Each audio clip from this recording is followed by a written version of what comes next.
arranco con esta fotografía que tomamos subiendo a caballo por esta loma, algunos le llaman la loma de Moabá, y quiero que ustedes observen que es muy representativa y muy importante.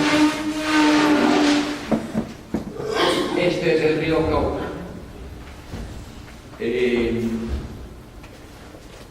Estamos a una hora de Puerto Valdivia subiendo en lancha con motor.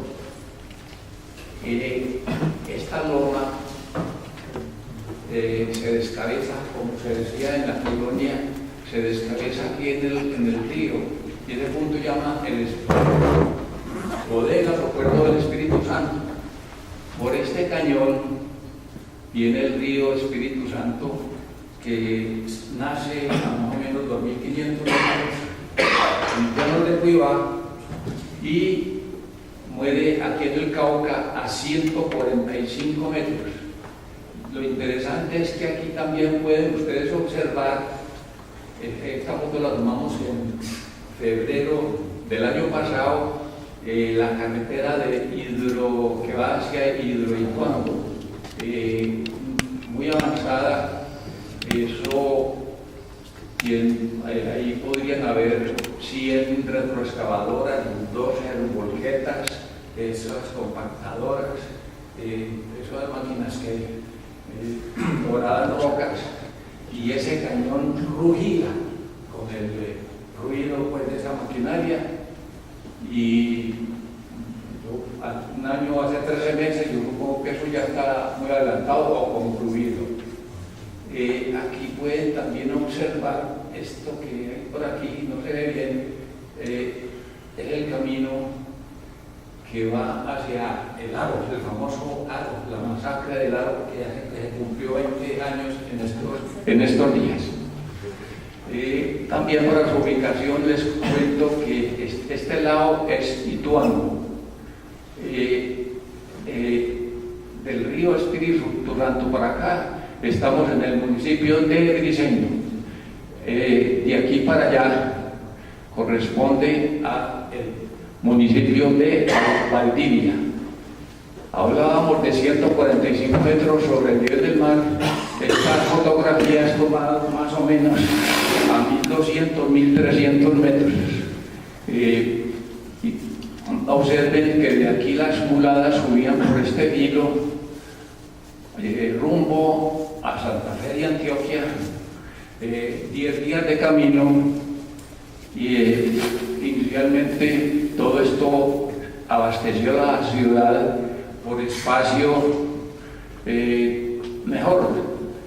Inicialmente fue a lomo de indio. Bueno, en 10 días ya veremos después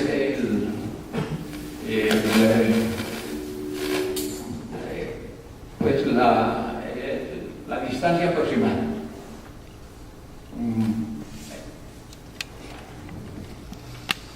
Aquí está los 145 metros, esta es con GPS. Hemos procurado hacer este trabajo en la medida de lo posible con GPS, porque quede pues para la posteridad, y a su vez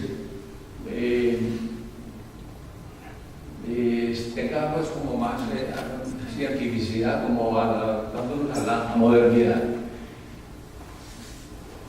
Bueno, aquí en ese punto hay unas cosas muy características en este punto allá abajo. 4 cosas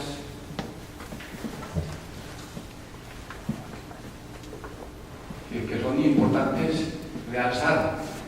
Ahí se dio el primer traslado de la ciudad de Cáceres. Se dice que la ciudad de Cáceres, aquella que fundó Gaspar de Rodas en 1576, se trasladó posteriormente a ese lugar del Espíritu Santo.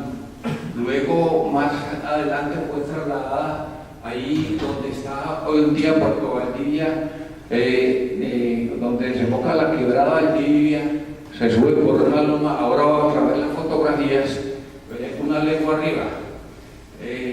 El otro traslado tercero va a ser en Raudal Viejo, Cauca, por medio del río Pescado. Ese lugar los cronistas lo llaman pesquerías. El cuarto traslado es donde está actualmente la ciudad, teniendo en cuenta que allá se incendió, todos se devolvieron para este lado, para el tercer punto, Raudal Viejo, y ya cuando reconstruyeron la ciudad, arrancaron otra vez para el actual Cáceres, y donde las lanchas o la barca o paqueta o bongo que hacían el trasteo, se ahogó el archivo de la ciudad de Cáceres. Bueno, en ese mismo punto, en 1616, Francisco Herrera y Campuzano creó o fundó, aglutinó dos pueblos de indios, uno que queda por aquí, que se llama Santiago de Arate, y acá abajo otro que se llamaría San Sebastián de Ormana. Pero ya pensando y recorriendo uno eso, eso era un decir, porque la ciudad de Cáceres en ese punto era inviable. Eso debió haber sido por aquí, en estas alturas, que hay pasturas, que hay buenas aguas. Por aquí no hay nada, en esa subida no hay una gota de agua, y era más fácil hacer de ese pueblo de indios y la ciudad de Cáceres por aquí en estas alturas.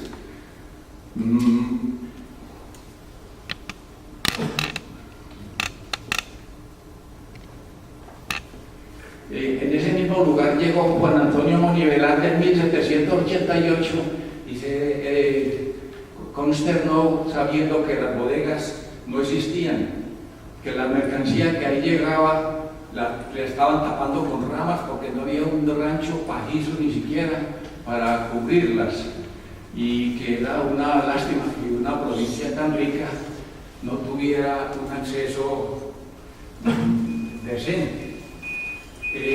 Por la siguiente razón: el Cabildo de la ciudad de Antioquia sacaba a licitación con la concesión de ese puerto, porque el viajero que llevaba o que salía tenía que pagar un impuesto, y a su vez los fardos de mercancías pagaban otro impuesto.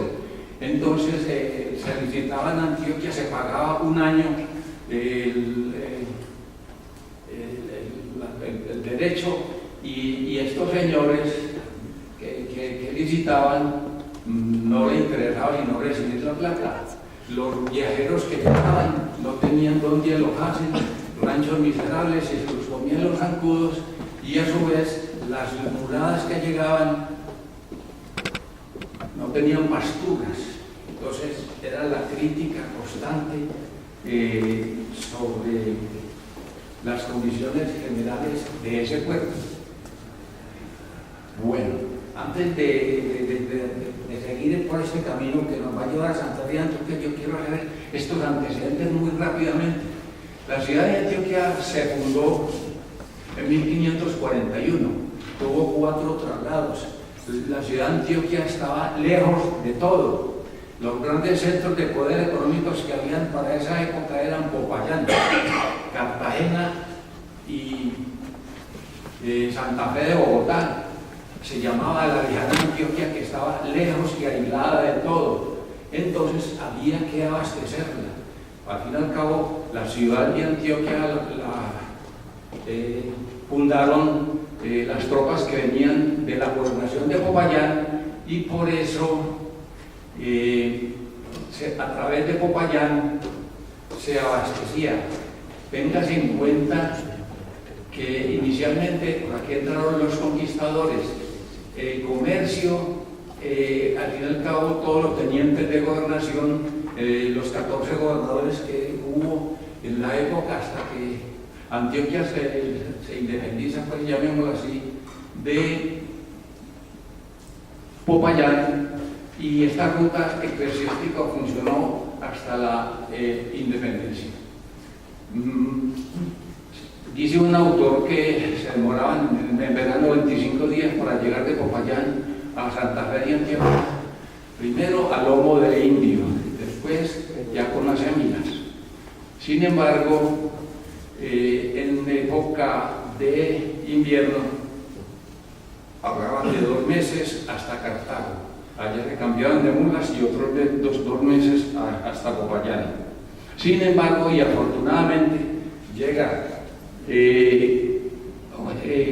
este señor Pascual de Andagoya con un título de la gobernación del Río San Juan y con su piloto que llamaba Juan de Ladrilleros descubren y fundan el puerto de la Buenaventura.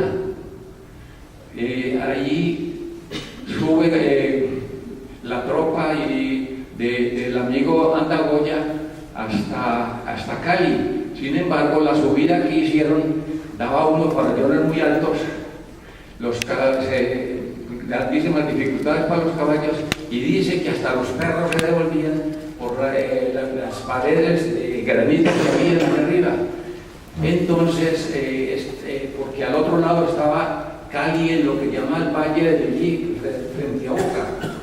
A raíz de este problema y en vista de que las mercancías que llegaban vía Cartagena, Portobelo, Camino Real, Ciudad de Panamá, y que cogían ya por el Pacífico rumbo a la ciudad de los Reyes Lima, paraban en el puerto de la Buenaventura y subían ya a Cali por el nuevo camino más cómodo que hicieron, que llamaba el camino de Dagua, el río Dagua, donde hay un portachuelo, y ahí tuvieron que trasladar la ciudad de Cali, que se transformó en un puerto seco que recibía las mercancías que venían de Popayán, de Pasto y de Quito, y a su vez la que se venía por el Océano Pacífico a Cali. Entonces ya se acortó la mercadería que venía de Cali por Arma y llegaba a la ciudad de Antioquia. Porque esa fue la primera forma que se abasteció la ciudad. Segundo, hubo otra forma que fue más efímera, y es la que utilizaba la ruta desde San Sebastián de Buenavista, en el Golfo de Urabá, que saliendo de esta ciudad que en 1535 fundaron los Heredia, entraba derecho a buscar el río Sinú, subían por esa provincia que llamaba Fincerro, río Sinú arriba, hasta la cordillera alta, entre 3.000 y 3.500 metros. Allí estaban los famosos cerros del Morro, el León y Zazafiral. Ahí se llegaba a la Sierra Alta, y si por esa avanzaban un poco y cogían el cañón del río Urama, y por ahí bajaban hasta la desembocadura del río Urama en el río Sucio. De ahí buscaban el río Verde y llegaban a Nore. Entonces, si esta ruta la había inicialmente, pero Francisco César llegó solamente hasta un punto que se llama hoy en día Camparrusia, o sea, eso se llama Armenia. Ahí fue donde Vadillo va a matar a Quinunchú en un enfrentamiento que hubo. Pero después que va a venir el año siguiente, 1539, Luis Bernal y Juan Greciano mataron al cacique Nutibara, más abajo en lo que llama San José o Urama Grande, que ya es un valle. Ese territorio se llamaba Huaca o Huaca, que significaba que había un tótem, según Freud, para los indígenas, el tigre. El Huaca en el idioma de ellos era tigre. Y eso es muy importante porque esa fue la ruta que después utilizaron estos señores cuando Pedro de Heredia se toma la ciudad de Antioquia en el 42, y luego en el año 44 se la vuelve a tomar. Y tengas en cuenta que Pedro de Heredia estuvo por aquí hasta el año 46, y dicen que uno algunos afirman que este fue el que descubrió la ruta del Espíritu Santo, teniendo en cuenta de que ya se había acabado de fundar Mompox en 1542 y había que unir por el río Cauca hacia esta provincia que él la consideraba propia. Entonces, en ese año que estuvo con su gente buscando y viendo la dificultad de la navegación por los estrechos y demás, hasta que encontraron un punto en donde la navegación era aceptable, o sea, en el Espíritu Santo. Eso lo sostiene un autor. Sin embargo, eso no deja de ser muy difuso. Bueno, mire usted toda la gente que utilizó esa ruta. Cuando entró Jorge Robledo en el año 46, trajo aquí entre ellos el famoso Juan Taborda, esa señora esposa era apellido Santofimio, o en fin, que eran los primeros patriarcas pues, que hubo aquí en Antioquia. Y es muy importante saber que esa ruta, de aquí vino este comerciante que trajo fuera de la mercadería 300 vacas, cerdos y un montón de indios que arriaban estos animales. Luego este camino, a pesar de sus dificultades, era un camino conocido, utilizado, por ahí se devolvió Jorge Robledo después de fundar la ciudad de Antioquia, se devuelve por ahí rumbo a San Sebastián de Buenavista, y entonces sucedió que en este año, dice Fray Pedro Aguado, que uno de los comerciantes que normalmente transitaban por esa región, abajo, en la base de donde empieza el piedemonte de la cordillera, que en esa época no se llamaba Paramillo, se empieza a llamar Paramillo después de Gaspar de Rodas en 1570, que va a pasar cerquita a San Juan de Rodas, un comerciante que iba con sus mulas, un montón de gente, mercancía y demás, en territorio Seracuna, fueron atacados, los mataron a todos, a las bestias, se robaron las mercancías, se difundió esta noticia y quedó cancelado esta ruta que abastecía la ciudad de Antioquia al mismo tiempo que las mercaderías que venían de Popayán. Esto es importante porque ya tenemos dos referentes de que aquí llegaba, por la fama del oro, llegaban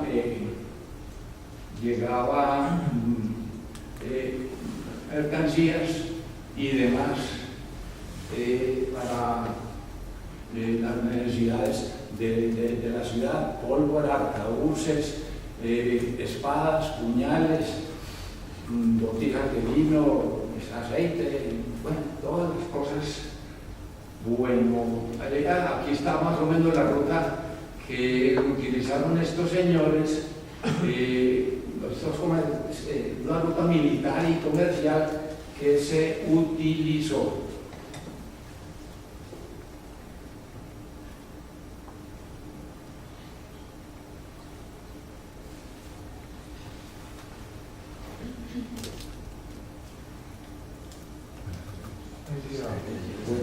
Entonces vamos a ver, teniendo en cuenta que Cartagena va a ser el principal puerto ilícito comercial, la puerta de entrada al nuevo reino, había que tener en cuenta que todo lo que llegaba a Cartagena llegaba aquí a la provincia de Antioquia.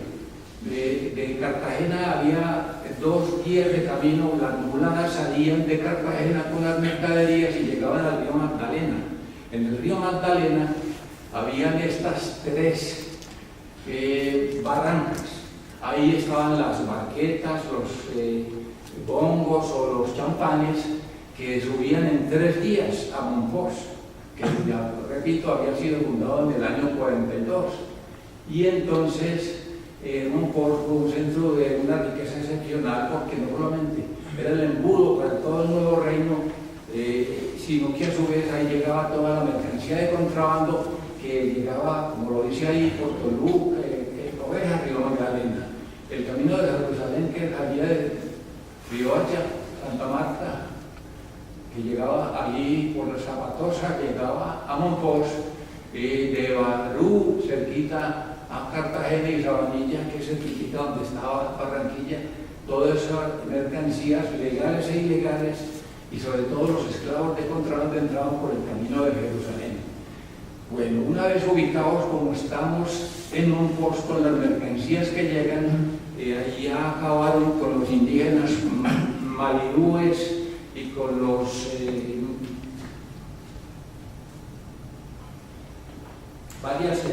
todos los indígenas que estaban encomendados prácticamente los acabaron en la boca, y tuvo que utilizarse ya la mano de obra de esclavos negros, pero que tampoco funcionó porque los esclavos cogían las 5 rutas, que era el río Cesar, el río Lebrija, el río Magdalena, el río Cauca y el río San Jorge, distribuyendo las mercancías, y simplemente se volaban, se escapaban, se robaban las mercaderías.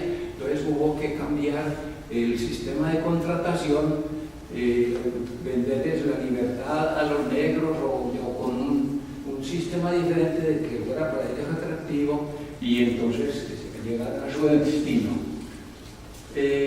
Nuestra mercancía que salía de Monpós va a subir en 16 días de navegación en champanes, esos barcos que tenían un techito que es muy conocido en la fotografía, pues que lo hicieron a Trumilla porque fotos de novia en esa época.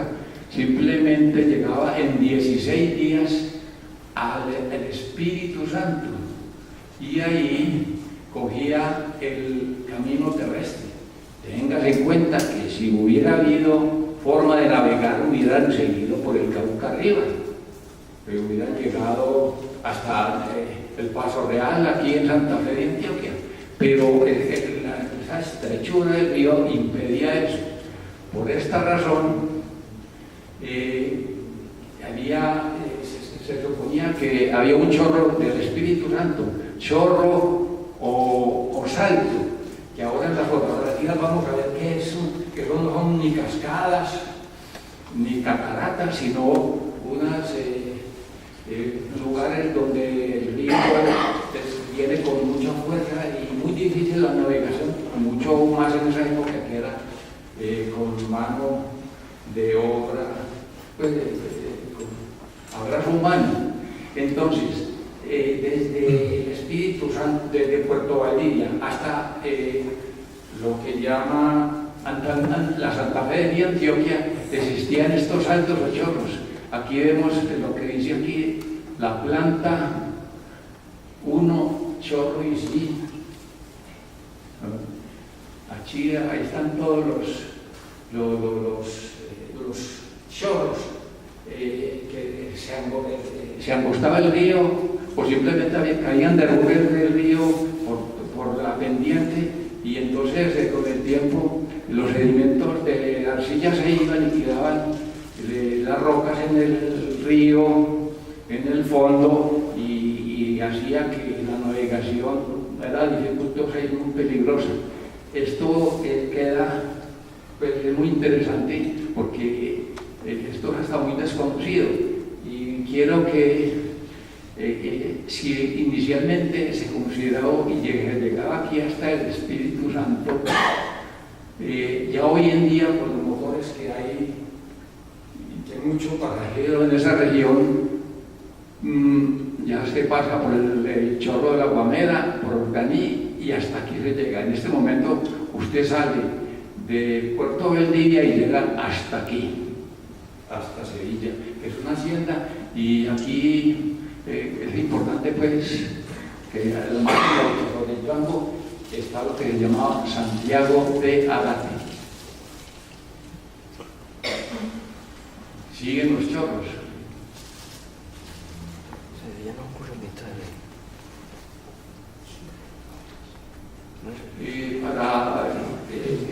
Es interesante saber que me di la tarea de averiguar los puentes que había sobre el río Cauca desde Puerto Valdivia hasta Antioquia, y aquí están. Cuando uno va hacia la costa atlántica, pasa por este puente metálico Y aquí está el puente que está frente a la iglesia de Puerto Valdivia, Turcó, Palestina. Todos estos puentes fueron en la época de la violencia paramilitares, los dinamitaron por efecto de que la guerrilla de Ituango no se pasara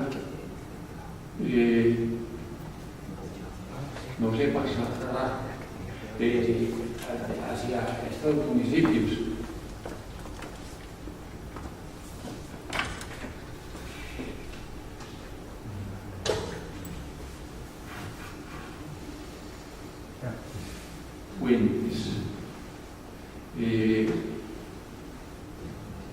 Pero hay que tener en cuenta que no son puentes como el puente de Puerto Valdía, el puente de Simón Bolívar, sino que son puentes para personas y para caballos, son puentes colgantes, con excepción pues ahí está el puente de Occidente y demás. El camino del Espíritu Santo, y es muy importante, dio origen a estos municipios, que son 4. Briceño. Recuerden que en la guerra de 1885, que derrotaron a los liberales radicales, el general Manuel Briceño, en la batalla de La Humareda, derrota al liberal radical Solón Wilches y se acaba lo que se había empezado en 1863 en Río Negro, y entonces arranca la hegemonía conservadora hasta 1930. Este es una personalidad, en esta época ya Briceño pertenecía a Yeruma, y en un homenaje conservador a su héroe le dan este nombre al sitio que por ahí pasaba el camino y se llamaba Cañaveral. Luego, más adelante, y lo pongo entre paréntesis porque esto no es ningún municipio, Manuel Uribe Ángel con sabiduría lo dijo, y averiguando por allá con la gente, resulta que San Andrés de Cauca era un caserío disperso que estaba por las márgenes del río San Andrés, y que el aliciente que da esta gente era que estaba buscando trabajo en las minas de Berlín, que están ahí encima de cerquita Chirí, y entonces estas minas se fueron agotando, y entonces un gobernador de 1854, José Justo Pavón, construyó o edificaron en los San Andrés de Cuerquia, mucho más arriba, donde estaba hoy en día. Entonces, por San Andrés de Cuerquia no pasa el camino del Espíritu Santo, pasa abajo, antes de llegar casi al Pescadero, en un punto que se llama Cuní. Entonces, toda esta región era de esto. Bueno, Sabana Larga, antes se llamaba Purgatorio, Liborina, este es un homenaje a Liborio Mejía, el héroe de la independencia, y este es un conservador y un liberal aquí que están funcionando. Pero eso es muy importante, que esto nos va a determinar una ruta que lo vamos a ver en detalle. Bueno, para llegar en estos municipios yo aglutiné los puntos por donde pasaba el camino en la siguiente forma. Por supuesto que esto es republicano, pero eso es desde la colonia. Ahí está.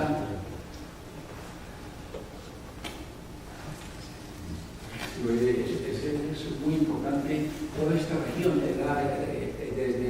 desde el Espíritu Santo y más abajo, y hasta Antioquia, puras encomiendas. Era una región de los notales y de los tamíes. Aquí están punto por punto por donde se pasaban, y aquí señaló que Cañaveral, que aquí llega uno, es el actual Briceño. Y se sube una loma y se empieza a bajar en travesía por este punto sí más conocido, este pueblo nuevo de aquí del Briceño. Aquí son 8 horas de camino. El Orejón es como el sitio más minado de Antioquia después de San Francisco. Chirí es una región de pura Coca. Y entonces llegamos otra vez, o sea, saliendo de aquí del Espíritu Santo, se va dando una curva así, otra vez, hasta el Valle de San Andrés, y ahí termina el municipio de Briceño. Entonces, aquí han sucedido muchas cosas en todas estas partes. Yo sé que nos podemos a detallarlas, y por razón de cómo esto se va a escribir y se va a hacer más organizadito, entonces ahí se abre la oportunidad de... ahí se entra. El camino no pasa por San Andrés de Cuerquia. San Andrés de Cuerquia es más arriba, en el río San Andrés, y tampoco sube por Toledo. Es que Toledo está mucho más arriba, es la parte baja de Toledo. Esto no es Juní, sino Juní, el Bruco, el Moral. Y aquí otra vez vamos a ver lo mismo. Desde el Valle de San Andrés va a dar otra curva así, y esto, hasta caer aquí al cañón de la Quebrada Santa María, muy profunda.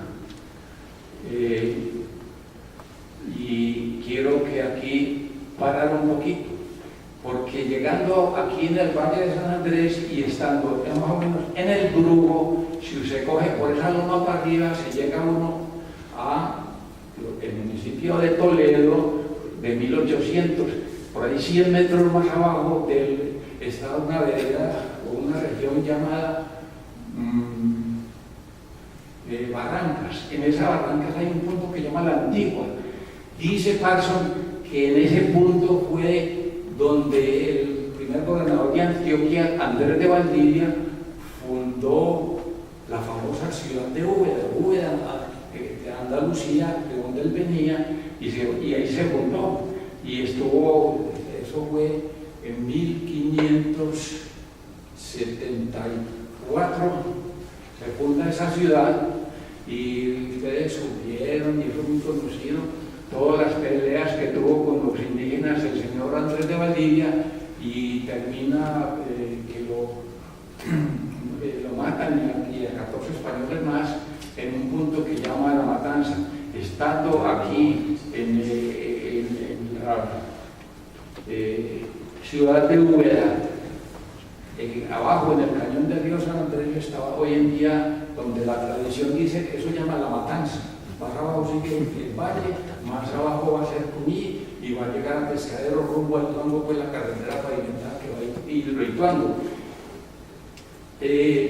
Posteriormente, en ese mismo punto donde se fundó la ciudad de Úbeda, que los indígenas lo quemaron, y los 14 españoles que ellos mataron abajo en las matanzas, subieron las cabezas y las clavaron con palos en la ciudad de Úbeda para escarmiento de los españoles. Posteriormente, en 1576, ya va a par de Rodas, que va a fundar en ese punto la ciudad de Cáceres, en el mismo punto de la ciudad de Úbeda, o sea, la región de Barrancas, la Antigua, abajo de Toledo. Téngase en cuenta que la gobernación de Antioquia se llamaba de entre los dos ríos, entre el Cauca y el Magdalena, en la parte que no estuviera habitada por españoles. Entonces, siendo un territorio totalmente deshabitado, se llamaba las provincias de Ferrero, Veredunco, Ituango y Antioquia. La primera capital que tuvo la gobernación de Antioquia se llamó Cáceres, 1576, va a funcionar muy bien. Bueno, cuadrillas de esclavos y de indios peinando toda esa región buscando oro, hasta que en 1580 se va a fundar la Nueva Zaragoza de Las Palmas y la Piña de Oro, y entonces, al haber más oro abajo en Zaragoza, los 4 años que tuvo, llamémoslo, de capital de Antioquia, la ciudad de Cáceres, de hecho, es sustituida por Zaragoza, donde hubo los 6 primeros gobernadores de Antioquia, despacharon en Zaragoza, y no en Antioquia, porque Antioquia no pertenecía a la gobernación de Antioquia, o sea, Santa Fe de Antioquia no pertenecía a la gobernación de Antioquia. Precisamente el resto, o la gran mayoría de los gobernadores de la época colonial pasaron y entraron a la Santa Fe de Antioquia a despachar por el camino del Espíritu Santo. Bueno, esto aquí es el límite, una quebrada, y arranca el municipio de Sabana Larga, que es importantísimo. Aquí estuve muy famoso esta encomienda. Esto aquí no hay unas ruinas arqueológicas, un estudio que hizo integral sobre todos estos pueblos que eran los mutáes y los taamíes que habitaban en esta región, que tienen afinidades lingüísticas al chibcha, un proto-chibcha, que eran indígenas que venían en oleadas mesoamericanas, que fueron entrando a la costa atlántica, que fueron subiendo por los ríos y que por razón del tiempo, de la naturaleza, de su especialización, de aislarse, se fueron en sus lenguas, teniendo una raíz común, se fueron diversificando. De todos modos, se ha dicho, de los que saben, este señor lingüista, Paul Rivet, que son afines y que son el idioma fundamental, es el proto-chibcha, en comparación del chibcha, pues de la meseta que aquí hay un culto a María Centeno. Es que precisamente es muy importante, es un estudio de todas estas encomiendas que hubo por acá, cómo se heredaban los indígenas, y María Centeno, que tuvo 4 matrimonios, tuvo un montón de encomiendas, tuvo como 80 minas de oro y como 1000 esclavos.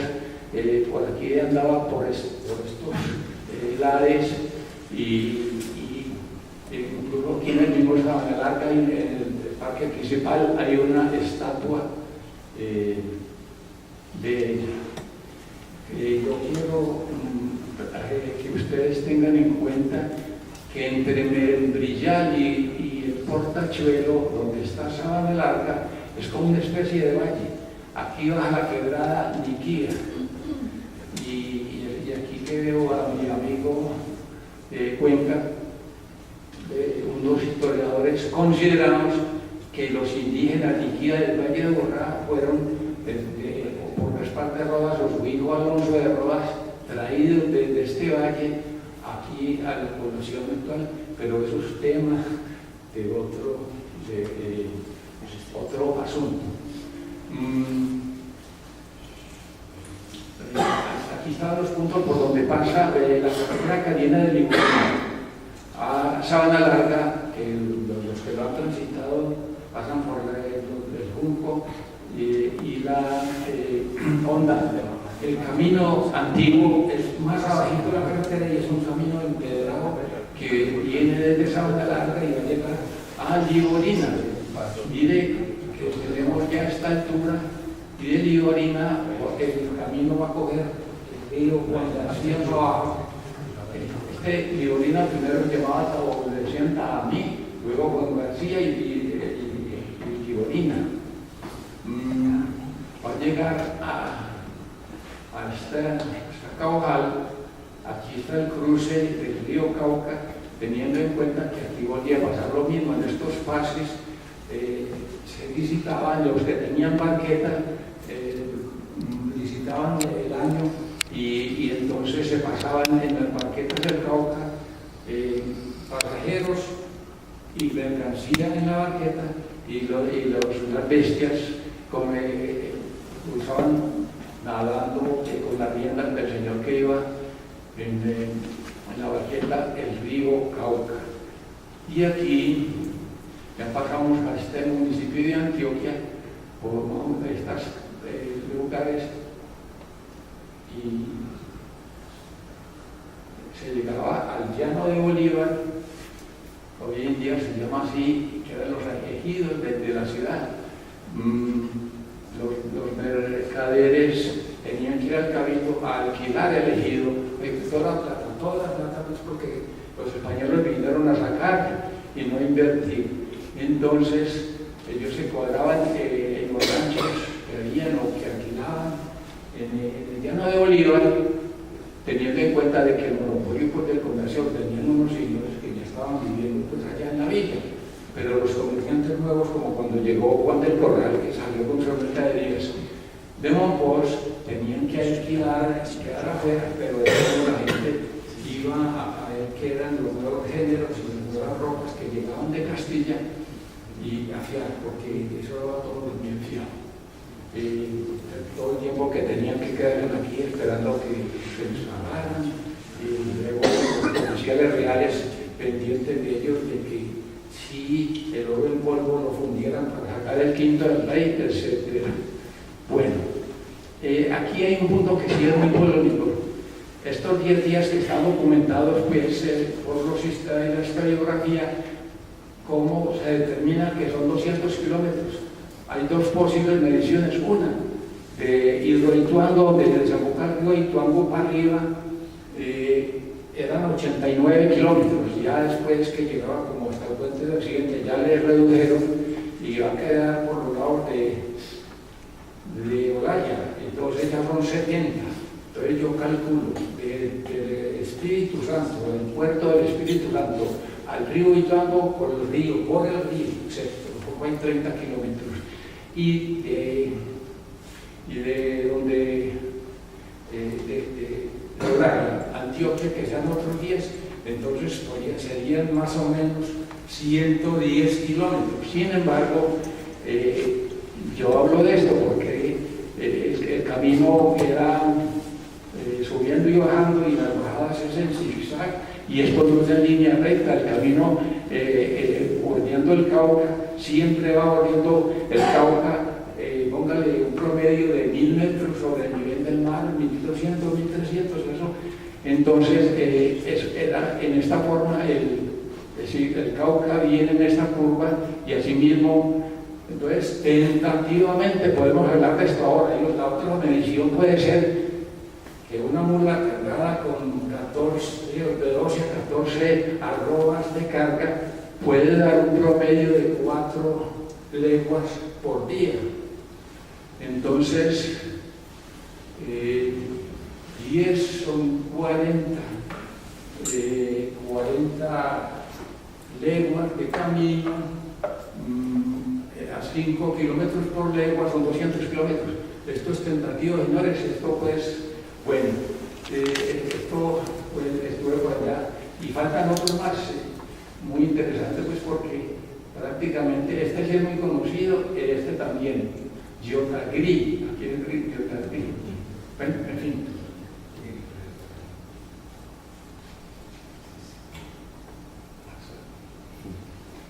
Este camino,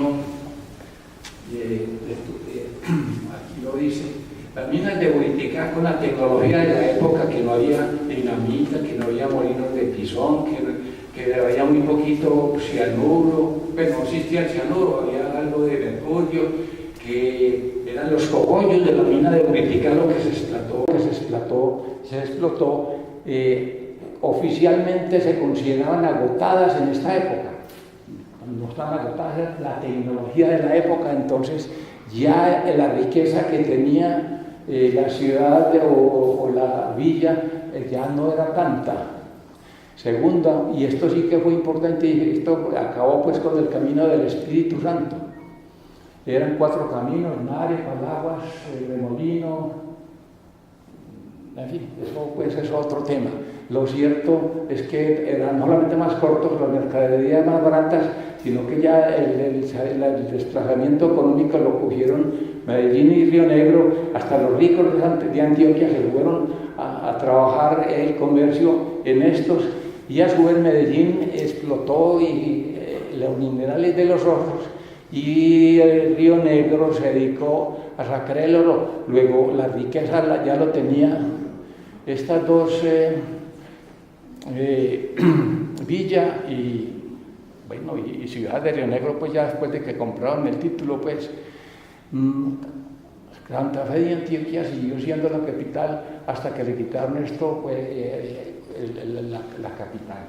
Téngase en cuenta que tan decaído estaba el camino que la reconquista española ni siquiera entró por este lado del camino del Espíritu Santo.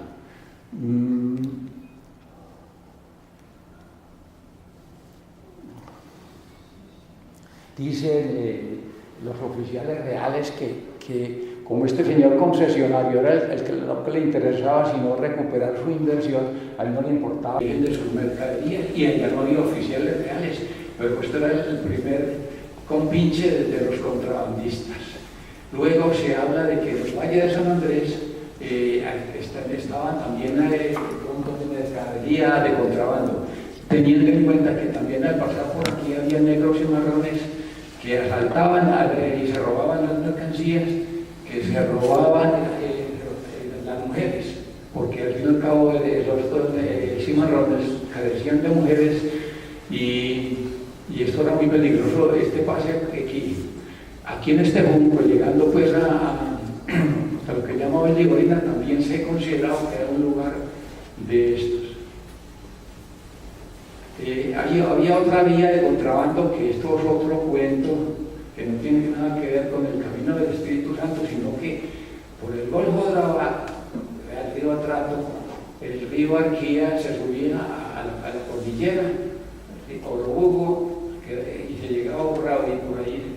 Esto se hacía en 10 días desde el Atrato hasta San Juan, y esto era de puro contrabando. Los comerciantes de Antioquia trabajaban también con lo legal y lo ilegal. Atrato significa, esto aquí lo puse así, o sea, sin trato, sin comercio, dicen unos 1719 a 1770, rey Felipe III, en vista de que en el Golfo de Urabá estaban parqueados permanentemente navíos ingleses, franceses y holandeses vendiendo mercancías, sobre todo a la región de Popayán, que bajaban a reponer los esclavos negros que habían fallecido y llevaban el oro en polvo, y allá aquí en el Golfo de Urabá había un tráfico completo de esclavos, de mercancías, y entonces se prohibió sin tratos, más o menos por 60, 70 años que no se podía transitar, y de ahí viene vigía del fuerte y vigía del Curvarado, barrancas que tenían cañones para hundir las embarcaciones que por ahí subieran. Llegamos fotos. Bueno, esto Puerto Valdivia, aquí bajando hacia el puerto donde están las lanchas que están subiendo permanentemente por el río, como se sigue haciendo mismo, a la bajada hacia el puerto de Valdivia, ahí fuera y una de las playas donde están como cargando los micrófonos. Por favor, para que quede la grabación. Allí se ve cómo se va cargando pues, la mercancía que va por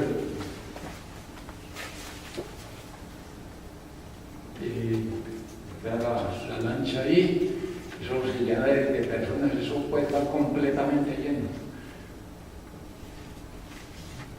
Hay varias lanchas que salen todos los días.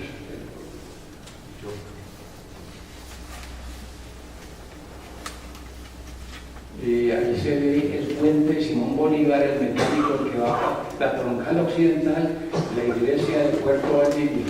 Vean ahí, la iglesia tiene su majestuosidad, por ahí también tiene como esta. Vean, miren que aquí están los portales del puente viejo. Por aquí había un camino que subía el ganado en la época de que cuando el Córdoba se traía a pie el ganado hacia Medellín. Bueno, puente Simón Bolívar. Pues en las orillas, aquí llegamos tenemos al Espíritu Santo. Vean, miren aquí el agua limpia, bonita, transparente, que desemboca el Cauca. Por eso llama la represa, porque el Cauca se sube y aquí forma una represa muy grande. Ahí se ve una lancha que sube, los dos estamos de este lado y estamos en verano, donde pues, se supone que es un puerto, eso es un avión ahí que ya vamos a ver. El agua del río sube hasta por aquí, de todos modos ese día pues por razones de... Entonces, mire usted cómo se llama puerto, esto que así empinado, había la posibilidad de unos ranchitos ahí, que para decir que ahí estuvo la ciudad de Cáceres o el pueblo de indios de San Sebastián de Ormaná. Y hay algo muy interesante y muy positivo. Aquí en los 30 metros del río viene la carretera que va para Hidroituango y es de esperar que allá hagan un puente colgante que desembotellaría esta región y sería un beneficio y esta es la historia, aquí estamos en la historia. Estos son de los viajantes.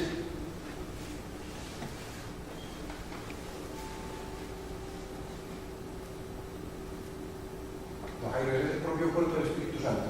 El propio puerto del Espíritu Santo. ¿Me permite un minuto, señor presidente? Sí. Bueno, concierne. Y quiero contarles que ese es un punto que para mí es emblemático en lo personal. Ahí en ese punto murió en 1682 don Domingo de León de Zuluaga, el primer Zuluaga que vino a Colombia y del cual descendemos absolutamente todos los Zuluagas que hay en el país, incluidos el señor presidente, el señor alcalde correspondiente y este quien les habla. Entonces, por eso para mí la conversación es ahí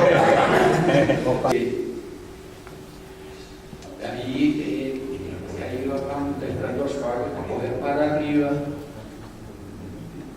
El río Espíritu Santo, veanlo aquí. Muy cómodo el asunto.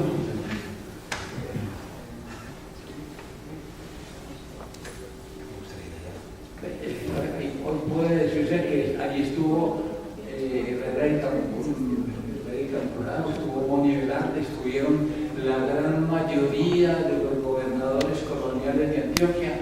Por aquí entraron los jesuitas, salieron los jesuitas, las órdenes religiosas, los viajeros, por aquí salió el oro de Antioquia.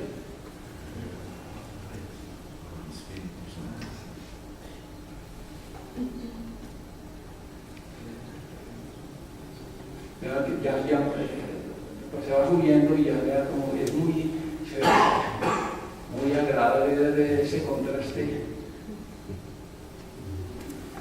Ese cañón es que es muy empinado por ahí.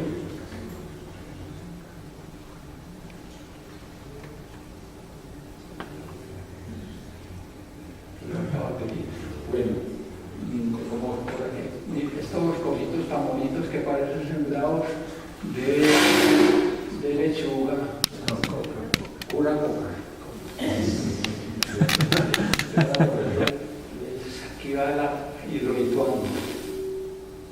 Vamos ascendiendo la cordillera.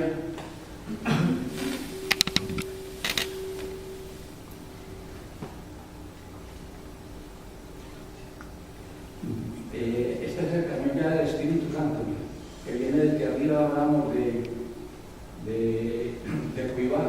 Vea esto por aquí tan bonito, verdecito, bien cultivado. Ya se sabe. Y aquí, y algo interesante. Este es el río del oro que le cae al Espíritu Santo. Este nombre, y más arriba, este Espíritu Santo va a tener otro nombre que se llama socavones. Nos da la idea de que por ahí hubo oro, el oro y el Espíritu Santo.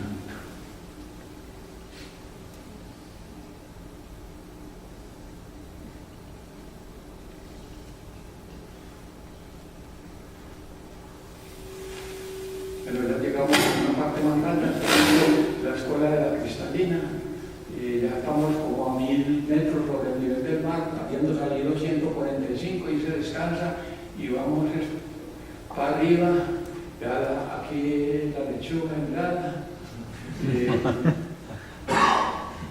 Aquí tenemos al amigo atleta y un campeón que aquí está sentado, que escogió su a pie y nosotros a caballo, y es la pie de Adriana. Por aquí viene todo el camino, y el hombre aquí, los rebeldes no se quiso montar ningún caballo. Bueno, aquí llegamos al municipio de Briceño. Aquí nos dijeron que no debíamos seguir, que estaba muy peligroso, que había habido enfrentamientos. Entonces, para seguir registrando un GPS, el viaje continuará. Claro que esto por esta punta, por el lado de Sabana Larga para acá también se ha hecho algo. Bueno, señores.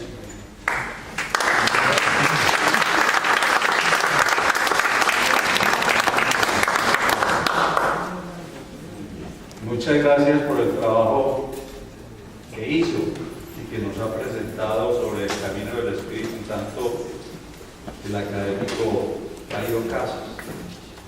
Eso nos enseña o nos muestra la proeza de esos hombres que llegaron hasta estas tierras.